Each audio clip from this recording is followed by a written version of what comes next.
안녕하세요. 오늘은 진짜로 흥미진진하고 쇼킹한 내용의 비디오를 올려드리겠습니다. 제가 어제 우연히 유튜브에서 다큐멘터리 비디오를 보게 되었는데 그 내용이 너무나 쇼킹해서 밤에 잠을 이루지 못하였습니다. 그래서 그 내용을 여러분에게 소개해 드리고자 합니다. 오늘의 비디오 제목은 현세의 지옥으로부터의 탈출로 정했습니다. 이 다큐멘터리는 호주의 ABC라는 방송국에서 제작해서 금년 2월 4일 유튜브에도 그 일부를 올린 것입니다. 아마도 이 다큐의 내용과 직접 관련된 호주와 캐나다에서는 굉장한 이슈가 되었던 것으로 보이나 우리나라에서는 거의 알려지지 않았을 것 같아서 나의 잠을 설치게 만든 이 쇼킹한 다큐멘터리를 소개하지 않을 수 없게 되었습니다. 2019년 그러니까 금년 1월 5일 토요일 태국의 방콕 국제공항에 사우디아라비아에서 온 18살 된 라하프 모하메드 알카눈이라는 여자애가 도착합니다. 이 다큐는 여기서부터 시작되는데 이 라하프라는 18살의 여자아이는 호주에 망명 신청을 하기 위해서 사우디를 탈출하였던 것입니다. 그러나 이 여자애는 방콕 공항에서 잡히게 되었고 사우디로 강제 송환될 위기에 처하게 되었습니다. 그 여자애가 사우디를 탈출하게 된 경유와 이유 그리고 그 과정을 조금 더 상세하게 설명하겠습니다. 라하프라는 여자아이의 증언에 의하면 자신은 사우디를 탈출할 생각을 어렸을 때부터 하였으며 18살이 되어서 드디어 다른 나라에 가도 성인으로 인정받을 수 있는 나이가 되자 자신의 탈출 결심을 실행하였던 것입니다. 제가 지금까지 말씀드리는 것은 두 편의 비디오, 즉 하나는 ABC 방송국에서 만든 다큐와 그 이후에 ABC 기자가 라하프와 가진 인터뷰 영상을 종합해서 말씀드리는 것입니다. 라하프는 오랜 기간 자신의 부모와 가족을 설득해서 18살이 되자 쿠웨이트로 가족 여행을 갈 수 있게 되었습니다. 쿠웨이트에 도착해서 호텔에서 가족이 잠든 사이에 라하프는 새벽에 방콕행 비행기표를 예약하고 가족이 잠든 사이 아무도 몰래 공항으로 가서 태국의 방콕행 비행기를 타는데 성공합니다. 그리고 무사히 방콕 공항에 도착합니다. 그러나 일은 이곳에서부터 어긋나기 시작했습니다. 태국에 입국 수속을 하기 위해 대기하는 도중에 한 남자가 그녀에게 접근합니다. 그리고 나서 그녀에게 태국 입국 비자를 받는 것을 도와주겠다고 합니다. 이에 그녀는 여권을 그 남자에게 건넵니다. 그 이후에 그 남자는 라하프의 여권을 압수하고 공항경찰을 부릅니다. 그 남자는 바로 사우디 대사관 직원인 것입니다. 그 남자가 말하길 너의 부모가 신고를 했다. 너는 사우디로 돌아가야만 한다 라고 했습니다. 그녀는 태국 입국이 거부된 채로 공항 트랜짓에 있는 호텔방으로 감시하에 강제로 이송되었습니다. 쿠웨이트 항공으로 입국하였기 때문에 다음 날 출발하는 쿠웨이트 항공을 타고 쿠웨이트로 추방되어야 한다는 것이 태국 공항으로부터의 답변이었습니다. 라하프는 호텔방에 감금되어서 절망에 빠졌습니다. 그녀는 사우디로 강제 송환되면 온갖 고문으로 고통을 당해서 결국은 감옥에서 살해당할 것이라고 생각했습니다. 그녀는 자신이 처한 상황을 유서 형식으로 적어서 자신의 친한 친구에게 메일로 보내고 자신의 행방이 묘연해지면 그것을 대중에게 공개해 줄 것을 부탁했습니다. 점점 쿠웨이트 항공에 의한 강제 송환의 시간이 다가오자 초조해지고 또 한편으로는 포기한 라하프는 자신의 상황을 세상에 알리기 위해서 도와줄 것을 호소하며 트위터에 글을 올렸습니다. 제발 도와달라. 자신은 지금 방콕 공항에 있으며 사우디로 강제 송환되면 살해될 것이다 라는 내용입니다. 사실 처음에 라하프는 별 기대를 하지 않았답니다. 왜냐하면 그 전에도 라하프와 비슷한 경우를 당한 사우디 여자가 SNS에 자신의 사연을 올렸지만 큰 반향을 이끌어내지 못하고 결국에는 사우디로 강제 송환되어 그 후에 행방불명이 되었다는 것을 알고 있었기 때문입니다. 아무튼 너무나 초조해지고 절망적이어서 지푸라기라도 잡는 심정으로 도움을 요청하는 내용을 트위터에 올렸던 것입니다. 그런데 이것이 예상치 못한 결과를 이끌어내었습니다. 이 트윗이 급속하게 퍼져나가게 된 것입니다. 그래서 이 내용이 몇몇 인권운동가의 주의를 이끌어냅니다. 그리고 그 중에 한 명이 라하프와 바로 전화 연결을 시도해서 컨택에 성공합니다. 이 내용이 진짜인지, 네가 정말로 실제 존재하는 인물인지, 그리고 그 처한 사항이 진짜인지 네 얼굴을 스스로 보이고 동영상을 찍어서 올려달라고 요청합니다. 라하프가 비디오 동영상을 올리고 그것을 본 인권운동가는 즉시 방콕행 비행기를 타고 방콕으로 갑니다. 인권운동가가 라하프가 쿠웨이트 항공에 강제로 탑승되기 몇 시간 전에 방콕 공항에 도착할 수 있었고 몰래 라하프가 머무는 호텔 방으로 들어가는 데 성공합니다. 그들은 그곳에서 다른 사람이 들어올 수 없게 방문을 침대와 테이블로 막고 바리케이트를 칩니다. 라하프는 트위터에 도와달라는 내용을 올린 것뿐만 아니라 스웨덴, 독일 등의 대사관에 도움을 청하고 호주 수상에게도 도움을 호소합니다. 이때쯤에는 이런 내용이 급속하게 퍼져서 여러 나라의 미디어에 노출되고 이목을 끌기 시작해서 각국의 기자들이 방콕 공항으로 엄청나게 몰려오기 시작합니다. 라하프는 UN의 도움을 호소하고 UN 난민기구인 UNHCR에 직접 구조 요청을 합니다. UN에서도 더 이상 이 사건을 모른 채 할 수 없었고 그래서 직접 이 사건을 해결하기 위해 뛰어들었습니다. 결국 UN 난민기구 직원이 직접 라하프의 호텔방에 도착해서 그녀의 안전을 보장하고 UN의 중재하에 태국 정부는 그녀의 입국을 허락합니다. 라하프는 태국 정부의 보호하에 방콕 시내의 호텔로 옮겨지게 되고 UN은 호주 정부에 이 사건 처리를 요청합니다. 호주 정부에서는 즉시 방콕 주재 호주 대사관으로 호주 외무부 장관을 파견합니다. 그러나 호주 외무부 장관은 기자들과의 회견에서 다음과 같이 말합니다. 호주 정부는 라하프의 케이스를 특별하게 따로 처리할 수 없다. 라하프의 케이스도 호주의 법과 정부 절차에 따라서 처리될 것이다.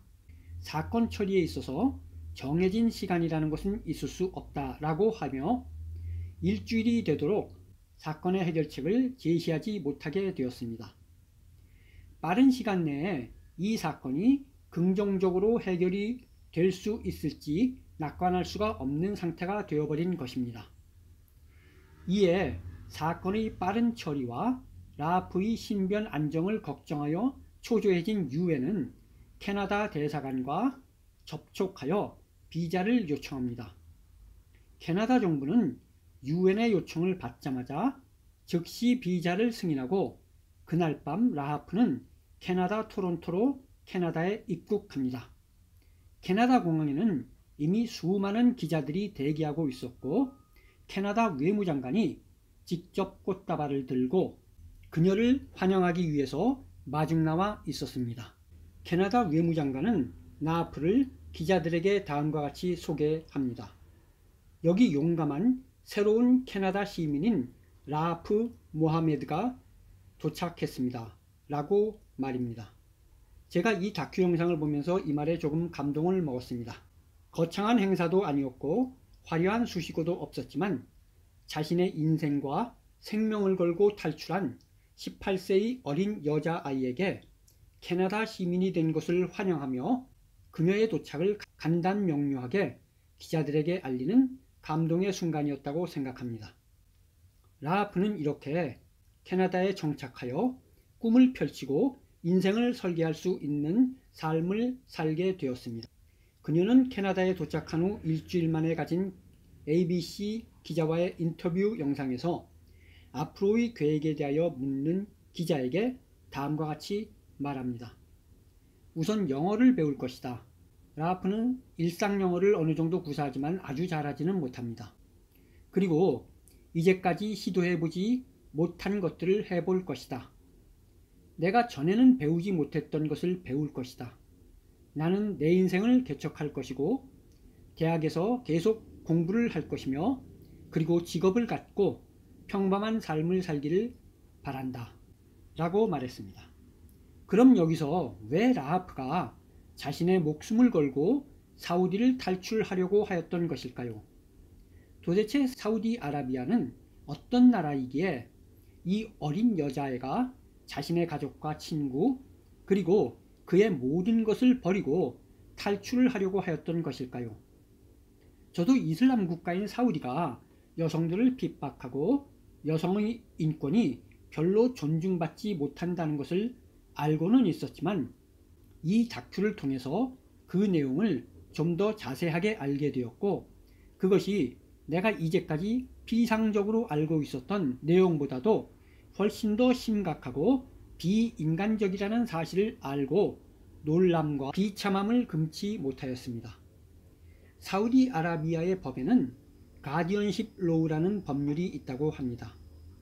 메일 가디언십 시스템이라고도 불리는데 우리나라 말로 하자면은 보호자 지정 법률 또는 여성에 대한 남성의 보호자 제도 정도가 되지 않을까 싶습니다. 그 내용은 다음과 같습니다.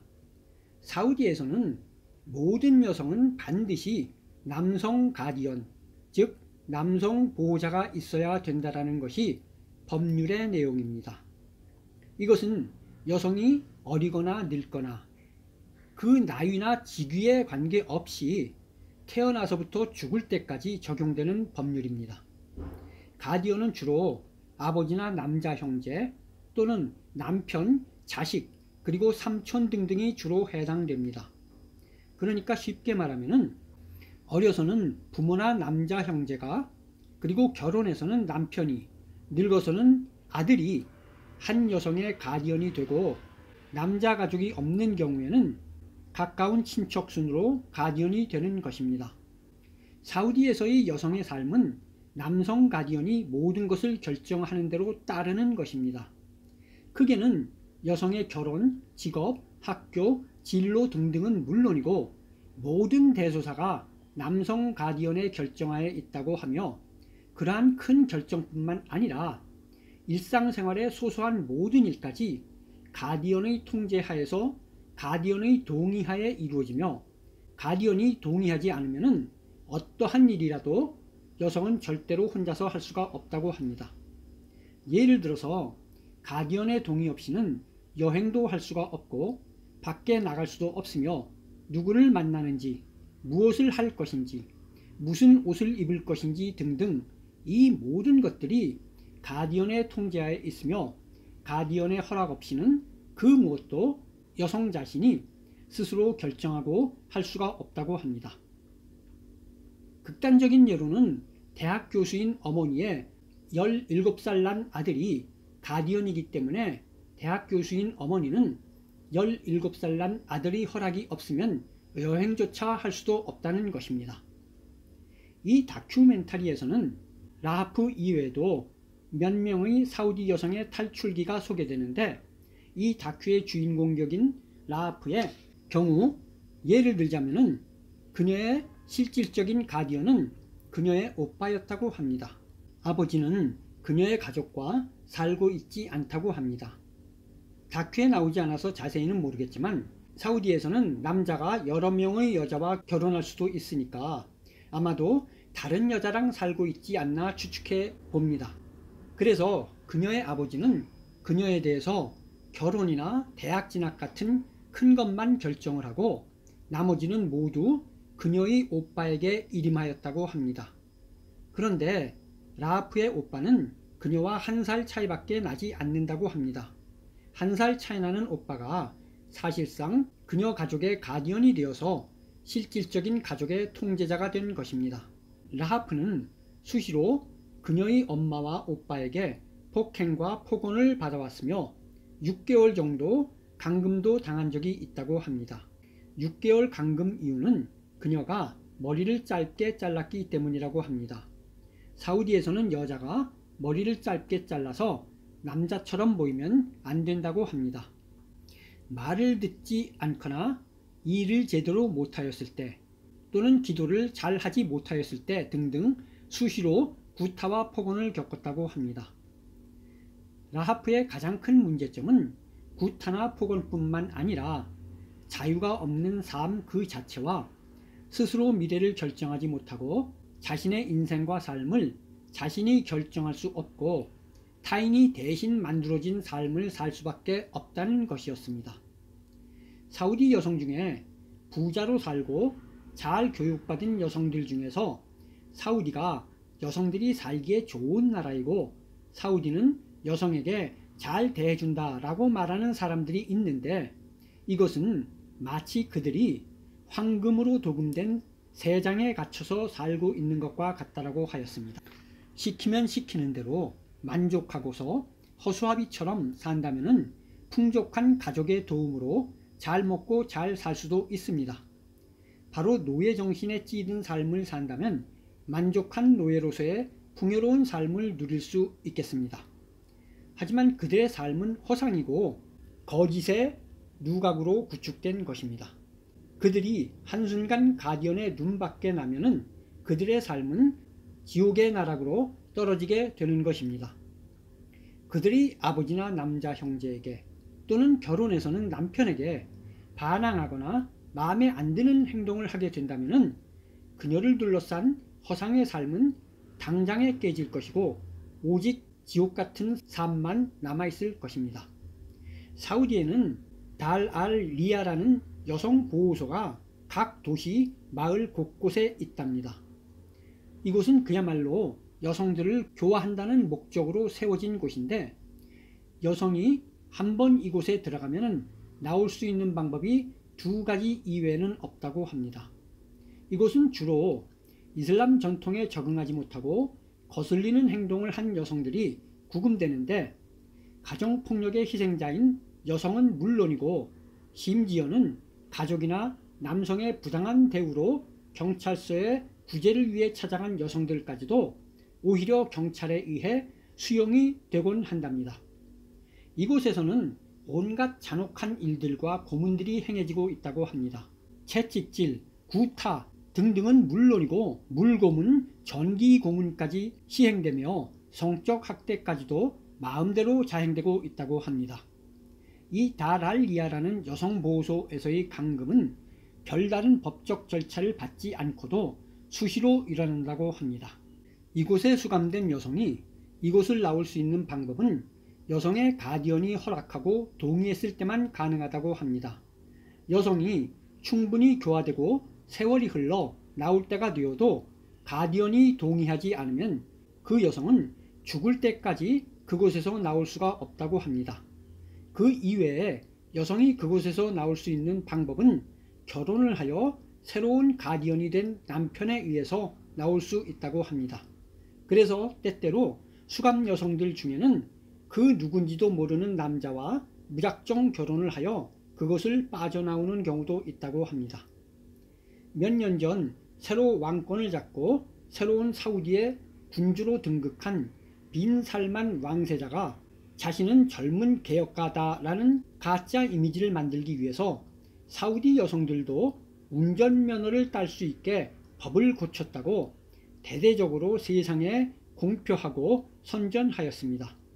하지만 현실은 전혀 다르다고 합니다.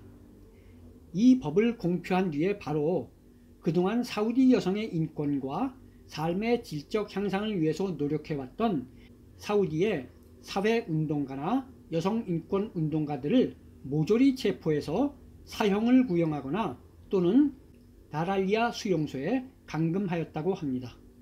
그리고 작년 8월에는 사우디에 있는 캐나다 대사관의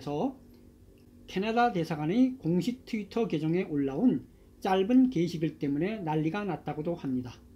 캐나다는 여성인권운동가인 사르 바다위를 비롯한 사우디 시민사회활동가와 여성운동가들의 추가 체포를 깊이 우려한다. 우리는 사우디 당국이 즉각 그들을 석방하고 평화적 활동가들을 보호할 것을 촉구한다라는 내용의 글을 올렸습니다. 여기에 대한 사우디의 반응은 이를 내정 간섭으로 규정하고 바로 보복 조치를 단행했다 합니다. 사우디는 이때 캐나다 대사를 추방시켰고 캐나다 주재 자국 대사를 소환했으며 캐나다와 무역 및 투자 거래를 동결하고 학술 교류를 전면 중단했으며 캐나다에 있는 사우디 유학생을 전원 철수시켰고 캐나다로 가는 국영 항공편을 전면 중단해 버렸답니다. 라프 이외에도 이 다큐에서는 몇 명의 또 다른 사우디 탈출 여성들의 케이스도 보여주고 있는데요. 비디오가 너무 길어져서 간단하게 소개하고 마치겠습니다. 한 여성은 필리핀 마닐라 공항을 거쳐서 호주로 탈출하려 하였으나 마닐라 공항에서 제지를 당했는데요. 자세한 이야기는 생략하겠고 당시 공항에서 강제로 항공기에 탑승되는 모습만 소개하겠습니다. 마닐라 공항에서 제지된 탈출 여성의 삼촌 2명이 마닐라 공항으로 와서 사우디 대사관 직원과 함께 협조해서 반항하는 여성을 구타하였으며 소리를 지르지 못하도록 그녀의 입을 청테이프로 감았고 그녀의 손발을 모조리 테이프로 감아버렸으며 휠체어에 태워서 담요로 덮어서 끌고 갔고 결국 나중에는 온몸이 묶인 채로 바닥을 질질 끌려서 항공기에 태워졌다고 합니다. 이때 그것을 구경하던 그 누구도 그녀를 도와줄 수 없었고 그들은 대사관에서 진행하는 일이니 물러서라고 하였답니다. 단지 사람들은 그 광경을 촬영만 했을 뿐입니다. 공항에서 일반 구경꾼들은 그 전체적인 내용을 알지를 못하였습니다. 다만 처음에 사우디를 탈출해서 마닐라 공항에서 제지를 당했을 때 이 탈출한 여성이 도움을 요청했던 캐나다 여성이 있었습니다. 이 캐나다 여성만이 모든 과정을 알고 있었고 그래서 그 캐나다 여성이 다큐에 나와서 상황 설명을 하였습니다. 캐나다 여성의 진술에 의하면 당시 탈출한 여성의 도움 요청으로 그 2명은 탈출 여성의 삼촌 2명이 공항에 나타날 때까지 캐나다 여성의 핸드폰을 이용하여 그들이 할 수 있는 모든 곳에 도움을 요청하였지만 그 누구도 나서지 않았다고 합니다. 각종 인권단체 등은 물론이고 심지어 로컬 경찰과 미디어, 신문사 등에도 연락하였지만 소용이 없었습니다. 당시 사우디로 끌려간 여성은 그 후에 행방이 묘연해져서 그 누구도 탈출 여성을 보거나 소식을 들은 사람이 없다고 합니다. 또 하나는 홍콩에서 벌어진 일인데요. 언니와 동생 2자매가 홍콩을 통해서 호주로 가려고 했으나 홍콩 공항에서 제지가 된 사건입니다. 2자매는 홍콩 공항에 도착하자마자 바로 사우디 대사관 직원에게 제지를 당했는데 여차저차해서 간신히 홍콩 공항을 벗어나서 홍콩 시내로 들어올 수 있었다 합니다. 하지만 이미 여권 등 모든 것이 취소가 되어서 오도가도 못하고 홍콩에서 지금까지 4개월 정도 숨어 지내고 있다고 합니다. 사우디 정부의 요청에 의해서 이미 여러 나라의 공항에서는 사우디 여성들이 남자 없이 입국하려고 하면은 그것을 제지하려고 합니다.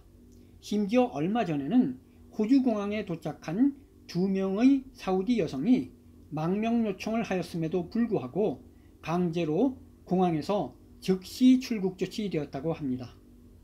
지금 현재 호주에는 최근 몇 년 사이에 망명 요청한 사우디 여성이 80여 명 호주 보호소에서 머물고 있다고 합니다. 그녀들 중에 한 명이 한 인터뷰 내용을 끝으로 비디오를 마치겠습니다. 내가 여기 호주에 도착하고서 첫 번째 한 일이 길거리를 달리는 것이었습니다. 조깅 말입니다. 나는 공개된 장소에서 조깅을 한다는 것이 어떤 느낌인지 이해하고 알고 싶었습니다. 그 느낌은 말로 표현할 수 없었습니다. 그곳에 있는 또 다른 여성은 이렇게 말했습니다. 이곳에서 우리들은 스스로 일어나고 스스로 자신이 원하는 것을 한다는 것에 익숙해지고 있습니다. 나는 이곳에서 내가 할 일을 결정할 수가 있습니다. 이것은 정말 믿을 수가 없는 일입니다. 이것은 정말로 이곳 호주의 보통 사람들에게는 내가 말로써 설명할 수 없는 그 무엇입니다. 이 여성들의 미래는 알 수가 없습니다. 추방을 당할지 또는 호주 영주권을 얻을지. 하지만 그들은 호주 정부의 결정을 기다리는 지금도 끊임없이 외부로부터 위협을 받고 있다고 합니다. 캐나다에 극적으로 정착하게 된 이 비디오의 주인공인 라하프도 하루에 100통 이상 각종 SNS 등을 통해서 협박과 위협을 받고 있다고 합니다. 라하프는 캐나다에서의 희망차고 밝은 미래를 기대하기도 하지만 또 다른 한편으로는 캐나다에 거주하는 사우디 남성 등으로부터 위해를 받지 않을까 하는 걱정도 많이 하고 있다고 합니다. 사우디아라비아라는 국가의 왕족들이 인간을 이렇게 짐승처럼 노예화시켜서 개돼지 사육하듯이 통치를 하는데 그보다 더하면 더했지 못하지 않은 김씨 왕조의 북한은 어떠하겠습니까? 그런데 그러한 악마와 다를 바 없는 김씨 왕조를 굳건히 하고 지키려고 하는 문재인 도당은 도대체 어떠한 인간들입니까? 도대체 그들은 인간성이라는 것이 있기나 하는 자들입니까? 오늘은 여기까지 하겠습니다. 고맙습니다. 구독해주세요.